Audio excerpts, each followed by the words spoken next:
the University of Warwick, but I've also worked quite extensively in policy. So because of that, I try to merge the two and hope that my research speaks to policy and practice.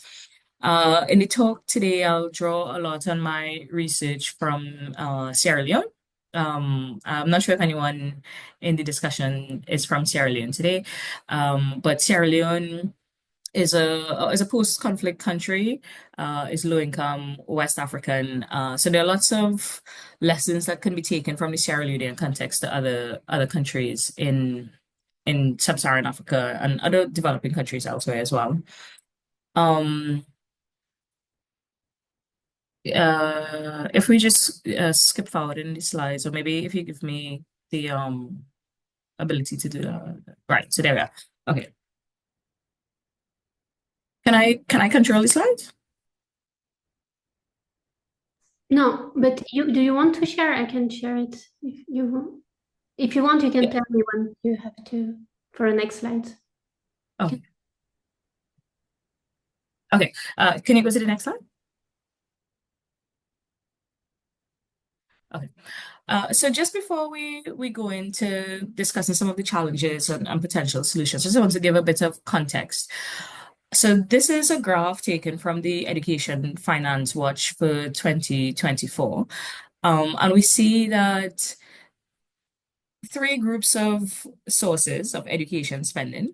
And the largest chunk of it actually comes from government, and that's across all income classifications, so high income, low income, and the middle income groupings as well.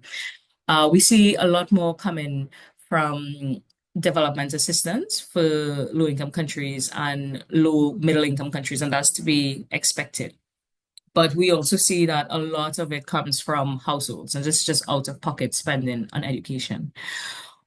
Some of the things to note from this is, on the whole, development financing towards education has been increasing over the past few decades.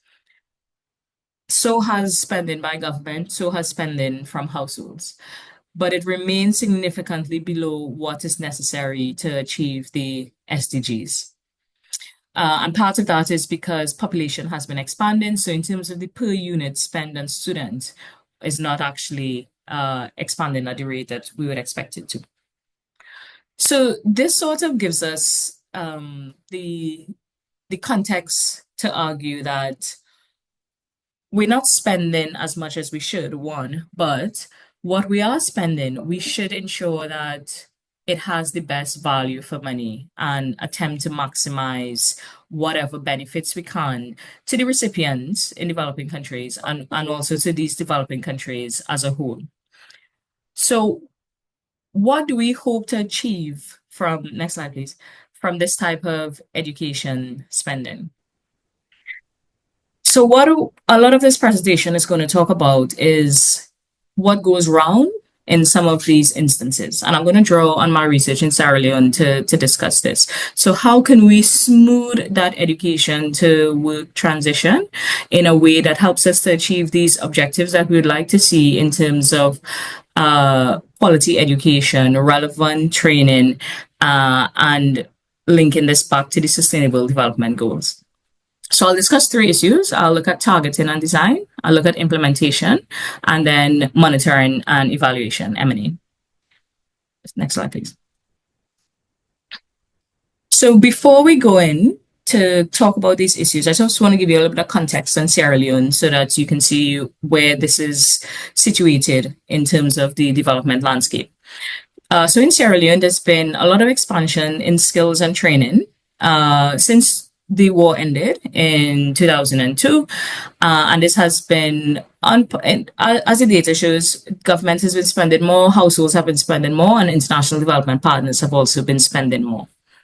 On the other side of that, if we look at the data and we look at official statistics, we have low unemployment.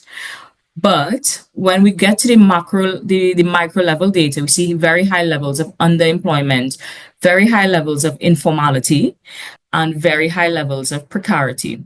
So in terms of the decent work agenda, this is really not what we would like to see. We would like to see improvements in skills and training, and that being translated into better quality work as well. And alongside that, we have an ongoing reported skills gap and a mismatch by that's reported from the formal private sector. So I'll give you a very simple example. When the mining boom was happening in Sierra Leone, something as simple as having drivers to operate heavy heavy goods vehicles and tractors and that type of heavy machinery uh, had to be sourced from Ghana because those skills were not available in Sierra Leone, despite several years of technical assistance and TVET training. So some very, very basic things there. Next slide, please. So before we talk about the targeting, the implementation and M&E, specific to development partners and intervention in Sierra Leone, there are three different interventions that I look at in my research. So one is interventions at the university level, so higher education. The second is TVET programs, and it is entrepreneurship promotion. So with the first one, the University of Sierra Leone, one of the main colleges that sits under the University of Sierra Leone is Farabee College. And in this case, after the war ended, the University of Bradford in the UK and the Department for Education, the Department for International Development, which is now FCDO in the UK, came together with a very interesting and very relevant idea at the time. And the idea was to help the University of Sierra Leone establish a department for peace and conflict and create a course in peace and conflict studies. So that was one of the main interventions at the university level. This new course that was intended to help Sierra Leone not have another war. The second intervention is a host of different TVET programs and projects. And a lot of these TVET programs came out of the disarmament and reintegration process of the former combatants, the ex-combatants in the Civil War. And a lot of these programs were meant to upskill, to train some people who had no skills at all, and to get them into either self-employment or working in industry. And the third one is entrepreneurship promotion and promoting self-employment. And this is done quite a lot by development partners, but also by the government. And it's targeted at both those with less formal training and preparing them for starting up their own business, for example, through how you do basic financial management of your business, financial literacy, all the way up to university graduates who may be thinking about starting a business. So these are all very good interventions, and you may be familiar with some of them. You may have worked with some of these things in your own careers, but there's a but. And the but comes in with some of the targeting and implementation issues that I hinted at before. Next slide, please. Sorry. Next slide. Yes, sorry, I just have a quite issue with my screen. Well, it work? Yes, thank you. So I've tried to group these into 4 different themes that came out of the research that I did in Sierra Leone. So this is drawing on focus group discussions with young graduates, interviews with donor organizations, the government, the Association of Trade Unions, and the Association of Businesses, and also some private sector companies that I spoke with. So one of the key issues is that policies and programs are often insufficiently targeted to the local labor market demand. So this happens for a host of different reasons, but in the case of Sierra Leone, there's almost often the determination of what the types of skills training should be, who should be targeted, and how it should be implemented. And that comes from oftentimes donor priorities and what is important to the funders. This doesn't always match with what is needed by the labor market. And this sort of ties in with the second point that I have here in terms of path dependencies in projects and programs. So I'll give you a more concrete example so you can see how these two work together. So a very consistent donor in the Sierra Leonean landscape had been working in the country since the end of the Civil War. And the areas they had chosen to work were the areas that were most affected by the Civil War. This is in the early 2000s. And this was very good at the time. They were training former combatants, they were training people who were directly affected by the conflict. However, when I was doing these interviews can you go back to the next slide, please? Oh, when I was doing these interviews in 2017, 2018, they were still operating in the same place and they were still providing the same types of training. So there's that element of path dependency, which limits the impact of some of these programs. Because since then, there's almost 20 years, almost 2 decades later, the dynamics in Sierra Leone had changed significantly. More people were living in the capital, Freetown. The issues in Sierra Leone, in terms of the labor market, had largely shifted.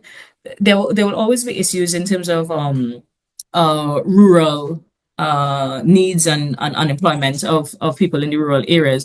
But the issues had largely shifted to the urban poor in Sierra Leone and what type of work they were doing, the skills that they had, and how they could be absorbed into the labor market. But several of these programs had not moved on to that sort of post-war style of intervention. With that also came some stigma. So when I had conversations with some of the young people, they saw some of these programs, even though they could have a meaningful impact in their employment prospects, but they saw it as being for the former combatants. They saw it as being for those who were less skilled. And the stigma that surrounded these types of TVET interventions limited some of the scope and the potential for having impact. The third point I have here is little systematic follow-up of trainees. Oftentimes in development, we think about the output. We think about how many people have we trained. We think about how many courses we've run. We think about the different types of training that we've done. And we need to think a bit further and think about the outcome. So it's not just the numbers that we've trained, but how are these people being trained? How are they being absorbed? And that requires systematic follow-up and actually tracing our trainees to see what they actually are doing, to know if we're having any meaningful impact. When I spoke to various donors and funders in Sierra Leone, there was only one that did this and did this very well. And they would follow up with their trainees. But one in the landscape of donor funding in Sierra Leone is not very good. I also have another positive example. Going back to the first point in terms of being targeted to the local labor markets and private sector involvement in that regard. There was another positive example with the Mines to Mine project in Sierra Leone, where this was done directly with the private sector. So the training was informed by what was demanded in the labor market. But again, one example from a large donor is not sufficient for what we'd like to see. This is not to say that this is not the objective of the other funders. It's just how it's being done could be done a bit better. The fourth point I have here is the idea of a missing middle in entrepreneurship invention. So one of the things that came across in the data from Sierra Leone is if you wanted to have a really large business, you could access funding. And there are big donors like the African Development Bank, the IFC, who would have these on-lending agreements. And this is where we're thinking like in the millions of US dollars.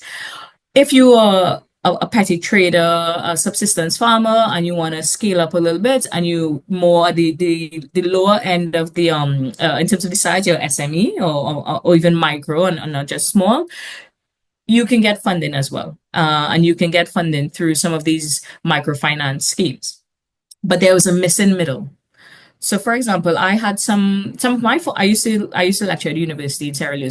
Some of my former students, they wanted to open businesses, but they were too big for these sort of microfinance schemes to make any sense to them, but too small to benefit from the larger on lending agreements. So there's this missing middle where there's the demand for financing, there's the willingness and ability of young skilled workers to try to start a business, to create employment for others, but there isn't the financing available to them. And then when you operate in a landscape where you take a loan and it's 26% interest, it stifles some of these initiatives. Next slide, please. So that is some of the things that go wrong. And we might think, okay, fine, yes, but people are still being trained and some people go on to have jobs, but we could do better. And we should think about why we want to get it right. And I've separated this into two parts. So one, when we think about helping in terms of international development and helping developing countries, we also need to think about some of the unintended consequences. So I gave the example before about peace and conflict studies in Sierra Leone. And there were several others that came out of this peace and conflict studies of the unit and then department. And most of them relate to what the labor market now sees as NGO courses. When I speak to some of the private sector employers, they would and I ask them, okay, so what about the students from the university? Are they coming out with the right skills? What would you like to see better? And one of the main things that they want to see is a better some more conversation happening between the universities, the secondary schools, all of the training institutions and companies and private sector companies so that the right skills are there. But one of the big things, especially at the tertiary level, was the peace and conflict studies students. The share of peace and conflict graduates was zero before this course started, and it went all the way up to 10% of all university graduates, which is significant when you think about all the other courses that are available, right? And what does this mean in terms of their transition to the labor market if employers are not valuing these types of what they call NGO courses? The graph that I have here is taken from a paper that I wrote a couple of years ago. And when we think about the unintended consequences, we often think about, when we think about consequences of donor intervention in developing countries, we think about the direct consequences. So what is the direct influence of the skills training that donors funds on the labor market? What has been the outcome for the education achievements, enrollment, graduation, etc. But the mere presence of being in a developing country changes how the labor market functions. And this graph gives some evidence of this. So I surveyed university students at Forbay College, University of Sierra Leone, and I surveyed about 400 students. And about 44% of them wanted to work for a development sector organization. So be it a donor, an NGO, an INGO. So it's not just the delivery of skills, but also the absorption of skills in terms of the workforce. So that's one of the unintended consequences that we need to be mindful of. Next slide, please. The second thing we need to think about is dependency arguments. So when I ask you to think about what we're trying to achieve, sort of behind that, and the underlying objective of development is to help countries to move forward, to progress. And as I said to Carol in one of our early conversations, if we did this well, we wouldn't need a development sector in 20, 30, 40, 50 years because we would help countries to be self-sustaining and self-sufficient.